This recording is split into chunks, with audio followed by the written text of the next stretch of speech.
team. Welcome to another On the Couch session with me.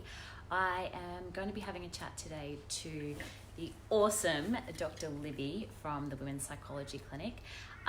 We always have so many great chats. We've had a few really good episodes previously, so if you haven't had a chance to watch them, make sure you do scoot back on to the previous episodes. You can find them really easily through my YouTube, and you can, oh, here she comes. You can jump on there and find out all the different things that we've spoken about previously.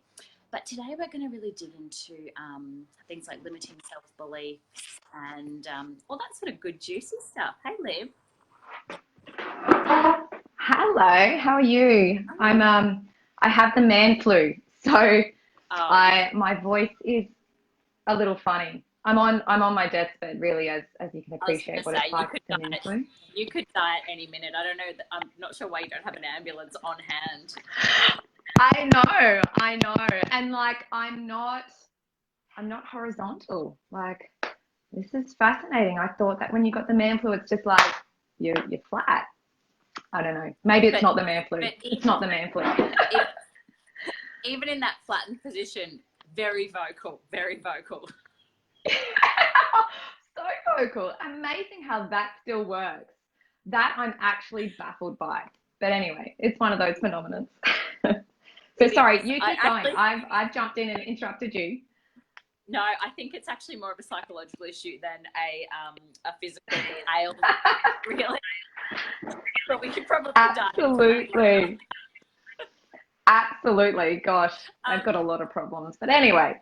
I was actually just saying that we've had some really great episodes previously. So if people have missed them, they can go back to our previous YouTube episodes and have a watch along with them. We've had some really great conversations around disordered eating and just lots of really cool, juicy stuff. So for people who haven't met you before, can you give them a quick rundown on who you are and what you do? Sure. So my name's Libby. I am a clinical psychologist. So I've done my bachelor in psychological science. I've done my doctorate in clinical psychology. So it was 8 years at university. And whilst I wanted to stick a fork in my eye at times, it's been well worth it. So I've been in private practice for 10 years. And I now have my clinic called the Women's Psychology Clinic, where I obviously only work with women because throughout my practice over years, I obviously had predominantly women that would seek me out. I did work with men and with children and with couples as well, but I started to notice, not just in the women that I was seeing, but I suppose also for myself as a woman, just how we are faced with unique challenges at different time points in our life. We've got a unique physiology and hormones that come with that. So there's just a lot of, specific, what would you say, concerns that we come up against, where I feel like, we all deserve as women just really specialized help with that. So that's me. That's where I'm at.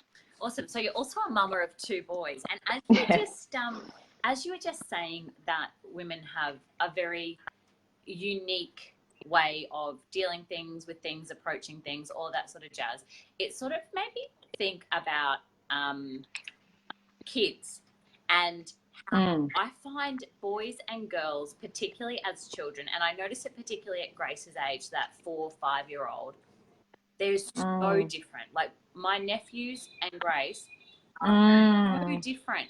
And do you think there's particular ways that we need to adapt our management of kids' behaviour and our frustrations or their frustrations with male and female children? Or do you think that there is just, everybody we just yell at them the same way and then rock in the corner later and feel terribly guilty about it? Take the same approach, and that's a good question. I think whilst I think we need to be really inclusive and not get into kind of gender stereotypes, because just as much as there can be a really strong-minded, energy-fueled little boy, which is sometimes the stereotype, and I definitely have those too, there's also girls that are like that, and there's also boys that are really placid and happy to sit there and do arts and crafts, and there's girls that are like that. So I think it's important to not get pulled into stereotypes, but at the same time, I do think, again, from a physiological point of view,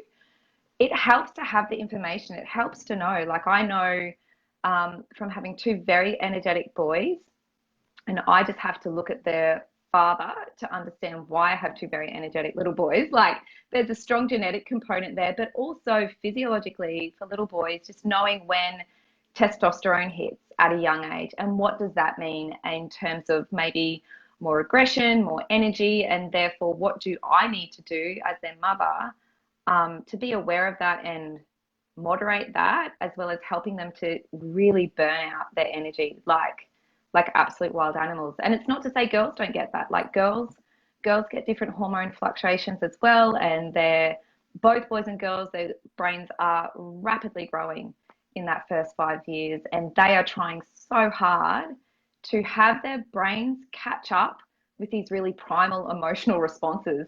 And I think that is where, like, I know I definitely struggle as a mother with it. It still is challenging, but I think as all parents, that's probably one of the greatest struggles, is just trying to keep that understanding around their cognitive development. And therefore, it's really hard for them to manage the big emotions that even as adults, we find hard to manage these big emotions. But we, unknowingly expect that of our kids. And I think we've had that conversation before. These kids can have amazing, what seems to be comprehension and language, and that tricks us. Absolutely. So, yeah. Absolutely. So another thing I wanted to talk about today, and I had a few questions around this as well, was I had a couple of questions around people talking about wanting to create healthy habits, and whether that's healthy habits in terms of movement, in terms of meditation, in terms of choosing more nourishing foods for their body, but not being able to create those habits, and whether that's self-sabotage at play, whether that's, what is that at play? There was a few people asking for strategies and techniques to help them, because they want to eat healthy, or they want to commit to moving their body every day, or they want to commit to doing some meditation or whatever it is, but they just can't seem to actually get that to happen. Have you got any ideas about how people can create some strategies around that to get success? Yeah, sure. So just they're struggling with, finding a way to implement what they want to do to look after themselves, whether that's, food, exercise, meditation. And that is understandably, if you think about it and you look at our society as a whole and what we struggle with mental health and also, lifestyle diseases and all of that, it's pretty clear that this is something that a lot of us struggle with. Is just, if you think about, if we've got habits and patterns in place to support our well-being, well, we're going to be far, far better off in lots of different areas. So, okay, as to why do we struggle with that? There can be a whole host of different reasons. I think one of the reasons that people struggle with that is they might be setting the bar too high. So we can all be prone to really black and white thinking, perfectionistic thinking, really rigid thinking, where you might read a book, you might follow someone's podcast or whatever it might be and go, yeah, that's the plan. That's what I'm going to do. And I have to execute it perfectly. And I've got to go and, buy all this great food, or I've got to get this exercise equipment, or I've got to join F45. Like, it might be in some ways just being too rigid in your thinking. So I am big on flexibility and big on imperfect action. Like, so if you've got an idea of what you want to implement, I would say, and you're not implementing that, scale it back. So if you're trying to meditate 3 days a week, how about you start with one? In terms of, our brains are very clever that if we set a goal that feels too hard to achieve for whatever different reasons, our brain will just not go there. So it will just say, you know what, it's actually easier to just not even try 1 day. Because if I do 1 day, but I said I'm going to do 3, then I failed. So how about we just don't even go there at all? So that in a way is kind of self-sabotage, really, because you've got this intention, you've got this idea of what you want to do to look after yourself, but you're sabotaging yourself. You're not going there at all because your brain doesn't feel that it's realistic. And in some ways, it's easier for our brain to say, let's just not meditate, as opposed to, oh, I meditated 1 out of the 3 times I wanted to do it. So if you're finding that you're setting these goals, I want to run 3 times a week, I want to go to the gym 4 times a week, whatever it might be, I would say just start with once. Start with building in a habit 1 time a week. I want to add in more vegetables for 1 meal out of my week. And people might say, oh, come on, that's not much. I've got to set more goals than that. And that's where I say, well, you just need to set the goal and the action and your mind see that you can do it. And that builds momentum. Then your mind gets the evidence of, oh, I did what I said I was going to do, and I'm going to do more of that. Yeah. Does that make sense? Absolutely. And I think it's so important to, like you said, create goals that are achievable so that you can have success. Because that fear of failure, I think, is such a huge trigger for self-sabotage. I think I know in the past, I was always one of those people, I was so scared of failing, I would sooner not try. So absolutely, if I didn't know I was going to be good at something, I'm not even going to have a crack at that. It's not even an option. Nah. And I would, someone would go, do you want to go and play tennis?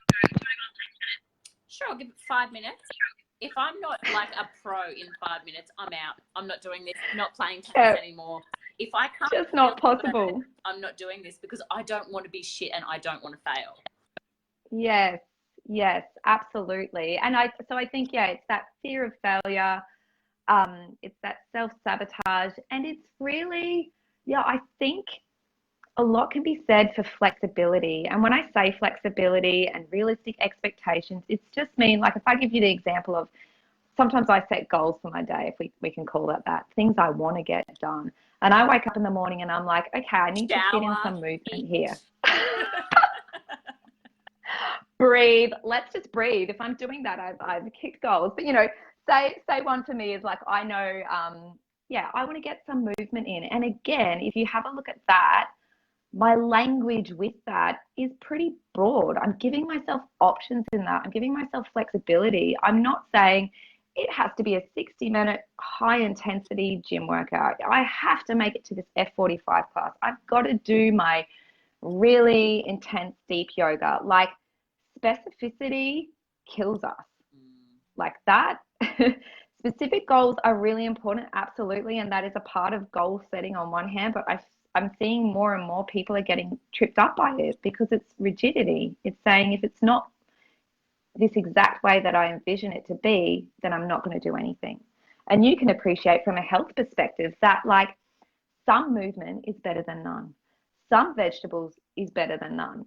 Some meditation is better than none. So it's, I think, a lot can be said for just having flexible thinking and not being so rigid with our expectations. So I want to run with that for a little minute, because at the moment I feel like I am idling on high rev. My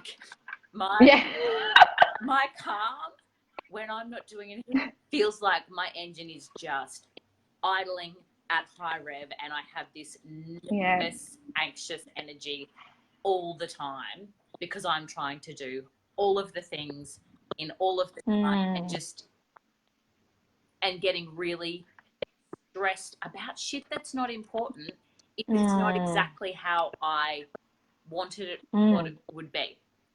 So in terms of creating flexibility around that, what are some tangible things that people can do to change the way that they even just frame things in their head to allow for that flexibility? Yeah. So I think it starts with absolutely, you might have 7 different things you're trying to do in different roles that you're playing, right? So being mum, business owner, paid work, social media stuff, whatever it might be, relationships. So you're trying to juggle all these different balls, and within any given day, you're trying to achieve certain tasks within that. And absolutely, we can all feel just really overwhelmed with that your nervous system's really wired up. So you're more susceptible to being stressed by the little things. So I find a really nice way of kind of reorganizing that in our mind is one, it's absolutely having realistic expectations. It's if you feel overwhelmed by what you're trying to do in a day, potentially it's too much. Potentially something does have to give. And what I mean by that is it's getting comfortable with good enough. And I'd like to think of myself as a recovered perfectionist in terms of they need like an AA group or something like that for that. Take me to your leader. Take me to your leader. I know, but it's basically it's getting exposure. It's getting comfortable with good enough. And you know, I'm sure you've heard this a lot before, Shan, but that idea of imperfect action and just doing a little bit of something is better than nothing. And it might be letting it's almost kind of prioritizing in your mind what's most important, what's kind of non-negotiable for today. Okay, I've got a shower, or sometimes that's negotiable. I need to eat.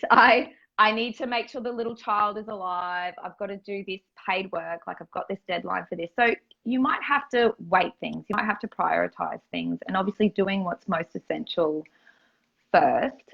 It's about having realistic expectations, and it's about, I like this idea of when you're in a certain role, you're in it. So that comes back to that idea of being really present with whatever you're doing, because we become so incredibly inefficient when we're feeling like we're juggling all these different things. And so say you're there trying to do a work task, but you're like, oh my goodness, I've got to get dinner ready, or I've got to rush to do this. And you're not properly focusing. So you're not being efficient to complete that task. So it's identifying, you might have 3 or 4 different roles that you fly between within a day. And whatever role you're in at that moment, be there. You know, like bring yourself back to, my task right now is to send this email. My task right now is to cook dinner, and that's what I'm doing. I'm going to get immersed in that. And that, you know, that has a kind of a twofold benefit where you're being more effective because you're fully present, and it's calming your nervous system because you're being mindful. And I would have to say that's my favorite way of practicing mindfulness, because trying to get me to sit still and meditate, that's pretty hard. I like mindfulness on the fly because you're getting real-time practice of being in the moment, and that calms you down. Yeah. Does that make sense? Yeah, absolutely. So I'm very much like you in that I love this idea of meditation, but it's just not really my thing. And, you know, I know that some people who do meditation would say, well, that's why it needs to be your thing, because you're that person. You need to just calm the fuck down, all over the place like a magic bit. But so I like this idea of mindfulness on the fly. Tell me more about this. How do I do this? So this is one of my favorite things to do, and I swear each time I get a client to do this, I ask them to do it in session, and they look at me a little bit like, this lady is properly crackers. Like, is she really asking me to do this? And I'm like, please just trust me, do this, and we'll assess this afterwards. So a really great mindfulness practice is just being able to pick an object in your environment, or if it's the activity you're doing, and describe it in detail in your mind. Look at it as though you've never seen it before. Observe it as though you've never seen it before. So, you know, I don't have lots of props in my therapy room. So people come in, I hand them the tissue box, because every therapy room needs a tissue box. And I get them to describe that to me in detail as though they've never seen a tissue box before. They've never seen that tissue box before. And what that does, it pulls them into the present moment. It pulls them into that tissue box. And we're actually giving our mind a job by describing it. And for people who have really active minds, who have really active bodies and nervous systems, and find it hard to sit still and meditate in that traditional sense, which of what we might envisage, this works really well, because the mind loves to have a job. So if you give it this job to describe something in detail as though you've never seen it, it's like, fantastic, you've given me a job. But we're tricking the brain, because it's actually calming the fuck down. It's actually being mindful. So this is something you can do if you are preparing dinner. You're like, oh, I've never seen a broccoli before. What does that look like? You know, it might be, picking something on your desk and describing it in detail to bring yourself back to the present moment. And, you know, I love to do this one when I'm with my boys because it's probably the most critical time when I need to harness my calmness. And, you know, we're normally outside, so I pick a tree, I pick a cloud, and I even talk through it with them as well, you know, because that's a great thing for them to be learning that skill. And maybe it might give them a smidge of calmness. So it's, you know, and I think we can do it with our kids as well, you know, looking at them as though we're seeing them for the first time. Yeah. Yeah. That's awesome. I think that's really a real tangible thing that people can implement. That also, I think a lot of the time people think of doing things like meditation and mindfulness and they feel like it's something that's going to take up a lot of time. And they're already so busy, they don't have time. Yes. So yes. when you can actually just incorporate it into whatever it is that you're doing, I imagine it also brings focus to that task as well. So it helps really, you know, hone in on what it is that you're actually supposed to be doing in that time. And like you said, be in that role, whatever that is. Yes. Because I find that my mind is 100 miles an hour, and no matter what I'm thinking about the other 7 things that I've also got to do. Yes. And I'm flittering. Yes.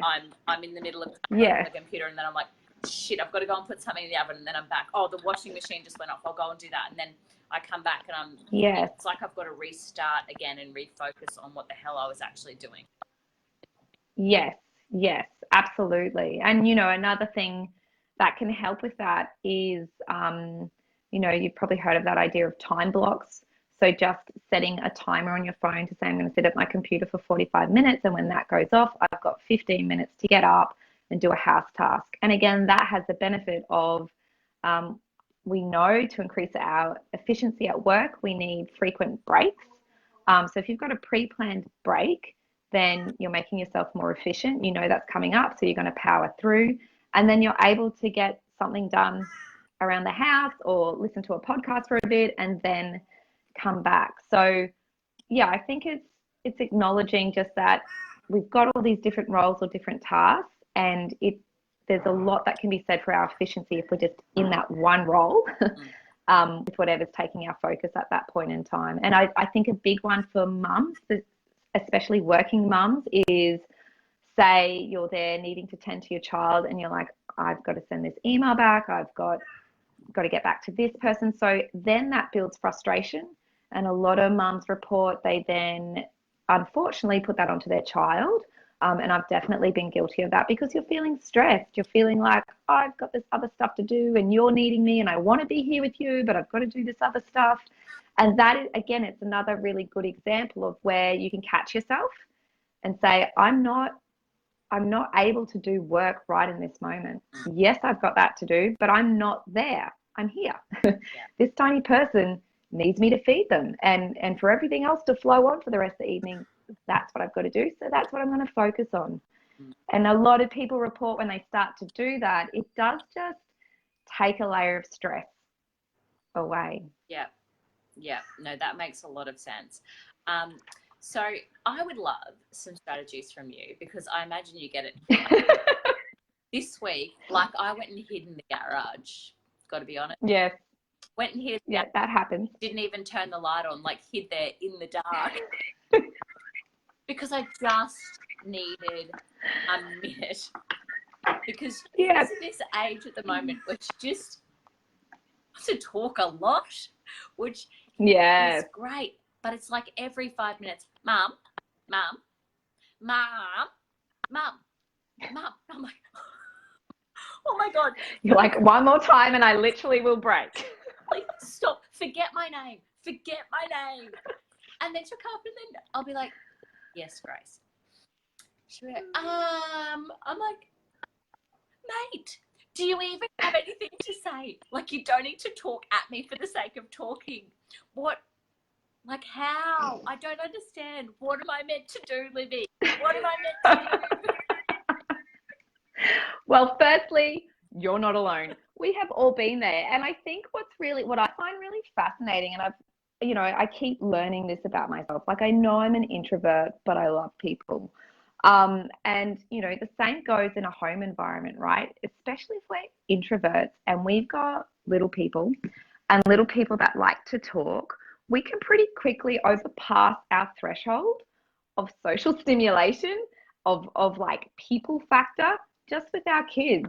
So, I think for one part, it makes a lot of sense that sometimes we can just get really overwhelmed with, and I have, myself and lots of friends also report, and other clients, where it's just like, I just need peace. Like, I just need, they can be there, but just please don't talk for 5 minutes. That would be really tough. But I think, yeah, a part of coping with that, and I think it is essential, and sometimes it's necessary, where we do have to run off into a different room for a breather. And that I think is something that I feel all mums should feel okay to do. I know there's lots of mums, and there can be a lot of, I don't know what the word, maybe mum shaming or controversy around, like, you shouldn't feel the need to escape your children, or take a few minutes out. But we know it has saved a lot of women's and children's lives to just step into another room and take a few deep breaths to recalibrate and come back in. So I think we need to normalize how stressful this can be, because there's no other job where you are on call 24 hours like this. Like, it is completely demanding and completely unreasonable at times. The pay is terrible. Oh, it's ridiculous. Conditions are out And of I control. think, absolutely. And I think a good thing to keep in mind, I reread some research this week, just this idea of, we all essentially want well-adjusted children. That's kind of the aim of the game. It's like, I want them to live, I want them to be healthy, and I want them to be somewhat well-adjusted. The biggest driving force behind well-adjustment is a secure attachment to us as parents. And what that means is just, are we being sensitive and responsive to their needs? I feel as though a bit of perfectionism and this idea of just trying to be a really good mum drives this in a way that's actually not okay for us as mothers, and not sustainable, in terms of, we know, and the research tells us, that between 30 to 50% of the time, if we are sensitive and responsive to our children, they're going to grow up with a secure attachment. So that doesn't mean 100% of the time. That means that if we responded to 5 out of 10 requests, and then a few others with just like, I need to go to the bathroom, I need to go to the bedroom, I'm taking 5, you sort that out for a second, Larry, like, whatever it is, they're going to be okay. Yeah. And I feel like there's this kind of, a bit of perfection, a bit of mum guilt that drives this sense of, oh, fuck, I really want to be a good mum. And that means I need to be with my children every step of the way. I got to be present. I got to be connected. I got to be calm. And it's like, that's not realistic, and it's not sustainable. So again, I think it's being informed around, we don't have to respond to every demand, and taking a quick breather in the dark garage is totally okay. And I think the other part of that, of how do we cope, how do we manage with those demands, is trying as much as we can ahead of our week, plan out what is our time out, whatever that might look like in your world. And if you're feeling particularly overwhelmed with work or the kids or something else at the moment, and you might need more time out than usual, schedule that in, pay the babysitter, ask the other parent, ask grandparents, just we have to carve that out for ourselves as mothers. And I think that's something I've really learnt for myself, and I see other mothers learning, is no one else is carving that time out for ourselves. We have to do that. Yeah.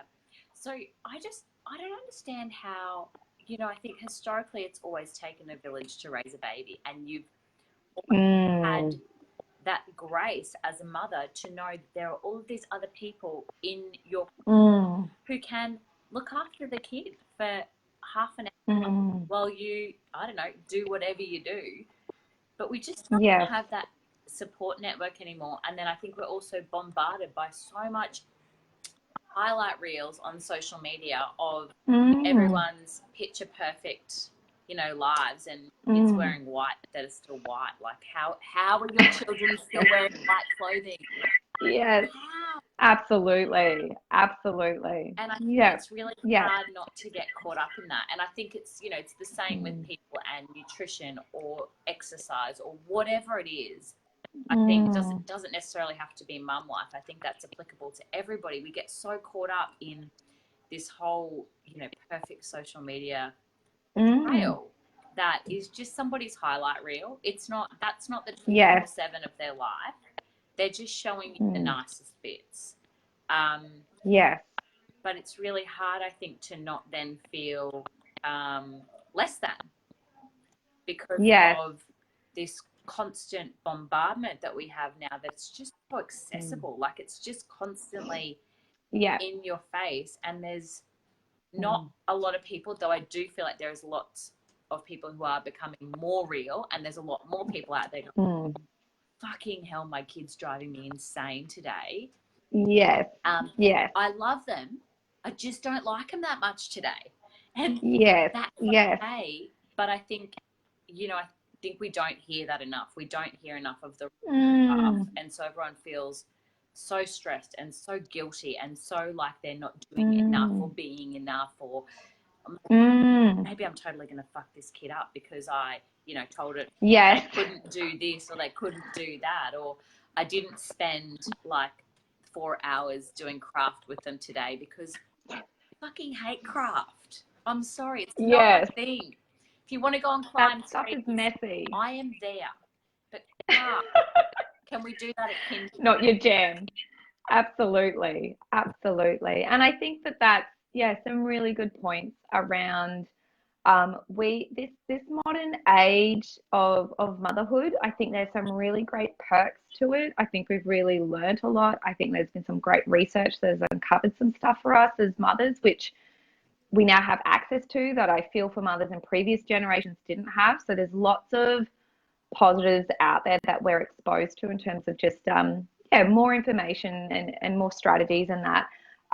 But at the same time, with the rise of social media, and we don't have to be a dummy to figure this out. Social media does contribute to negative moods and negative appraisals of our lives. Like there's research to support that now. So because exactly like you say, people put up the highlight reels, the positive aspects of just saying, this is how I'm out doing this with my kids today, and look at this amazing meal I've cooked for my children. And I'm not going to tell them that I gave them a packet of rice crackers just before because that's all I had on hand and I needed to get through that moment. Like, no, not many people are sharing that. And so what I do feel is happening, again, if you think about what you're getting exposed to, if a lot of women are not connected in with a community of real women that they can be honest and authentic with, and a lot of women absolutely in this day and age are doing it in isolation, they're using their devices, which can be great,